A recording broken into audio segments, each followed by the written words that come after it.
Welcome to my vlog. Opo, welcome po kayo sa aking vlog.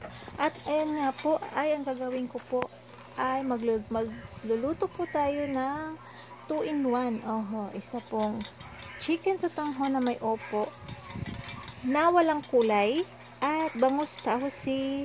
Yun, bangus tausi. At ayun nga po mga ka-viewers ay um, ayun nga ay mag-subscribe naman po kayo sa aking YouTube channel. Opo, pababa na siya ng pababa. Huwag niyo namang ipababa ng gusto.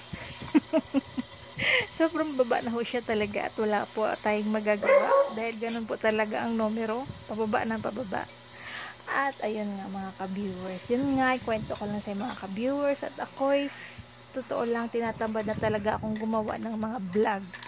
Opo, tinatamad na ako gumagawa ng mga vlog kasi yun nga, unang-una walang nanonood, pangalawa hindi maganda yung ano ko ng phone o ng ano ko ng mga kahit anong gawin ko hindi maganda kasi pangit yung phone ko sa totoo lang, pero ayun, wala tayong magawa, hanggang doon na lang tayo o hanggang doon na lang ako. Pero yun nga, minsan iniisip ko na lang ano kaya pag may panty o mag-bra na lang ako, okay, wala lang susuotin, charot.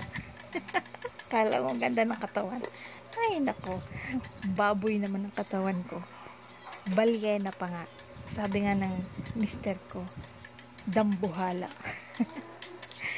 Ay wala, masaya naman ako sa katawan ko mga ka-viewers at hindi ko pagsisisihan ito habang buhay. Opo mga ka-viewers, kasi tapos na ako dyan eh, tapos na ako na magpapasexy ako, tapos na ako na ano, gusto ko lang kumain, gusto ko lang na gusto ko tanggapin na ito ako, hindi fake, totoong totoo to, at walang hindi ang pagkain.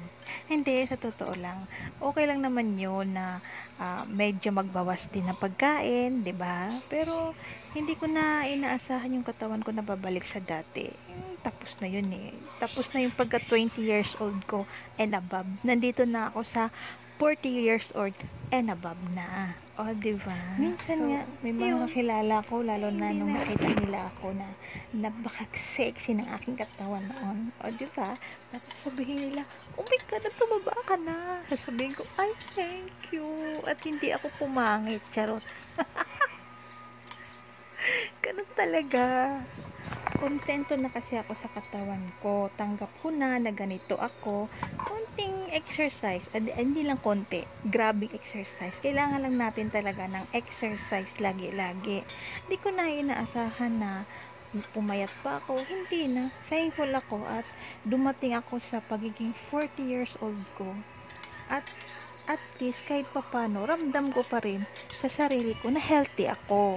Oh, 'di ba? At thank you Lord kasi hindi sa 40 years old ko ngayon, hindi pa ako nakatikim ng maintenance. May iba dyan, nag-maintenance na. Ako, hindi pa. Thank you very, very much. At saka, yung mata ko, hindi pa malabo. Yan ang pinagmamayabang ko. Pinagmamayabang.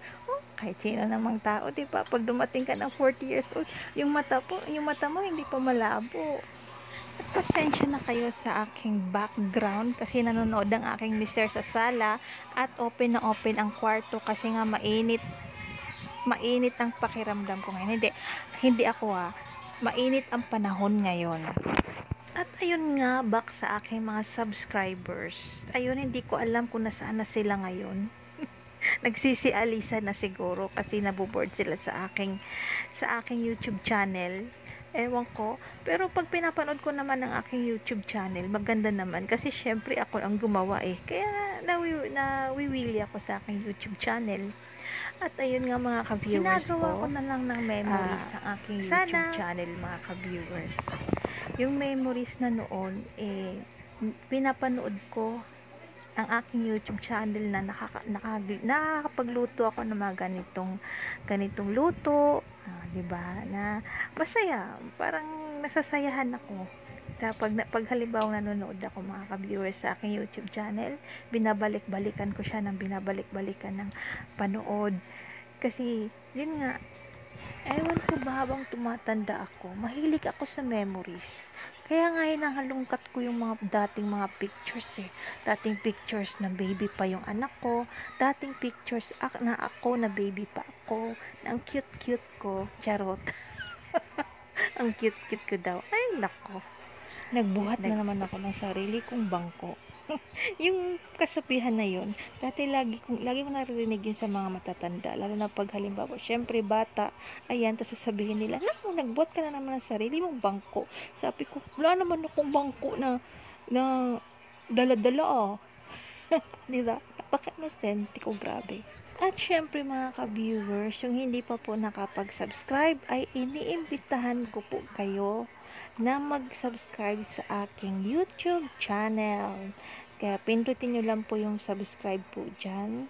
Ayan, tapos pindutin nyo yung bell na para yung bell kasi ano yun, lahat yun, para lahat ng video ko, mga kalokohan ko, ayan, inyong mapapanood. At mga ka-viewers, meron akong highly recommended na soap sa inyo. Napakaganda po ito mga ka-viewers. Ang ganda ng face na ko ngayon. In love na in love ako. Charot. Eh nga pala, may ginagamit akong sabon, tsaka maganda siya. Meron siyang glutathione and collagen. Magnesium soup ito. Ito. Promag 300. Nung gumamit ako nito, ay, umano yung kutis ko. Yung tawag nung lumambot. Alam mo ba to? Naku, matigas tong mukhang to. Ngayon, lumambot na siya. Tapos marami siyang wrinkle. Kahit marami akong problema, hindi halata. Kasi, nababawasan yung mga wrinkle ko. Dahil sa paggamit ko nga nito ng Promag 300 soup. Ay, naku, napakaganda talaga. Kaya kayo mag-order na kayo nito. Pwede kayong umorder sa akin. PM nyo lang ako. O, diba? Dati marami akong yung itim-itim dahil sa pagluto, sa init. O, sa init, syempre. Tapos, ito na lang yung itim ko. O. Ayan. Balat. Balat. Ayan, diba? So, gamit ko lang nito mga 3 araw pa o 4 na araw. Ganda, ang ganda niya. Tapos, ginagawa ko rin itong shampoo. Wala na akong masyadong balakubak. Wala na akong balakubak. Dati marami akong balakubak. Ngayon wala na siyang balakubak. Dahil sa paggamit ko nga ng Promag 300 Magnesium Soup with glutathione and collagen. Try nyo rin po ito. Maganda po ito. Pwede po itong pang shampoo. Tsaka yung hair nyo po, malambot po siya. Ako yung hair ko malambot eh. Kulang lang sa supply. Hindi, malambot po talaga. Malambot po siya talaga. Yan, diba? Pwede nyo pong gawing shampoo, pwede nyo rin pong gawing pang sabon nyo sa katawan. Tapos, maganda pa kasi, actually ako, pag pinapawisan na ako, medyo may amoy na yung katawan ko. Ngayon, yung ginamit ko to, 2 days lang, 2 days lang, ginamit ko, wala na. Kumbaga, wala akong naaamoy. Siyempre, wala naman tayong, putok. Kumbaga, pag halimbawa lang na diba? Pag halimbawa lang pinapawisan, parang may amoy, diba? Parang pakiramdam mo, parang mabaho yung katawan mo. Pero, nung ginamit ko ito, wala na akong naaamoy. Sa katawan ko, ang bango pa niya. Tsaka malambot pa sa katawan. Ginamit ko rin, siyempre, soup sa katawan. Yan. Hindi lang sa mukha, pati sa katawan. Kaya, tipid ka na dito. May glutathione na may collagen pa. Diba? Tipid sa pagmumukha. Kasi ako, syempre, inuuna ko rin yung pagtitipid, pagbabudget. Syempre, pag bumili pa ako ng ganito, ng ganyan sa pagmumukha ko, tapos iba pa yung sa katawan ko, wala na ako sa budget. Kaya ito na lang ginamit ko para lahat na katawan, pati pagmumukha. Pati ginamit ko rin ito sa shampoo. Nagsishampoo din ako. Diba? Budget na budget. Ayun na nga. Bili na kayo. Alam mo magkano lang ito? 280 lang po ito. 280. Try nyo po para malaman po ninyo. Dahil nag-try ako at nalaman ko. Yun na nga yun. Yun na nga ang epekto ng Promag 300 Magnesium with glutathione. Magnesium soup with glutathione and collagen. Maganda po talaga ito. Hindi nyo po pagsisihan. Ako hindi ako nagsisisi nito.